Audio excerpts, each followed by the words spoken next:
ถ้าอยากเทรดให้มันได้กำไรมื้อละ10มื้อละ20เหรียญนี่เราควรเฮ็ดแบบใดอ๋อ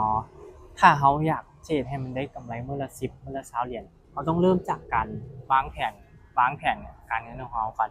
เขาสิเอาต้นทุนเท่าใดเพื่อมาแลกกับ10เนาะสมมุติว่าวางแผนเทรดเอาทุนมา30เพื่อมาเก็บพร้อมละ10เทรดมื้อละ10มื้อละ10บ่หรือว่าจะเอา100มาเก็บมื้อละ10เป็น10%เนาะแต่เขาก็ต้องเบิ่งว่าณตัวเขาเนี่ยเขาขาดทุนเวลาขาดทุนเนี่ยเขาขาดทุนได้เท่าใดพร้อมเพราะว่าหลายคนคิดเวลาเข้าเทรดหลายคนเข้ามาปุ๊บคิดเลยว่าสิเอากำไรเท่าใดก่อนตั้งเอากำไรก่อนบ่ตั้งว่าสิตั้งขาดทุนไว้ก่อนว่าขาดทุนได้เท่าใดยกตัวอย่างสมมุติว่าเป็นคนที่รู้จักเนาะเป็นโมฟูของข้อยนี่แหละที่เลาเทรดในที่นี้ก็คือเลาเติมพอร์ตเข้ามา100นึงแล้วเลาบอกว่าเลาสิเก็บมื้อละ10มื้อละ10เด้อแต่พอบัดตอนที่มันขาดทุน10เหรียญเนี่ยเลาพักบ่ได้แบบใส่อยากเอาคืนอยากนำคืนสุดท้ายนี่100เหรียญ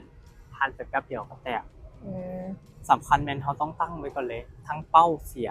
ยต่อครั้งเนี่ยต่อมื้อเนี่ยเท่าใดแล้วก็จังมาคิดว่าเราสิเอาเท่าใด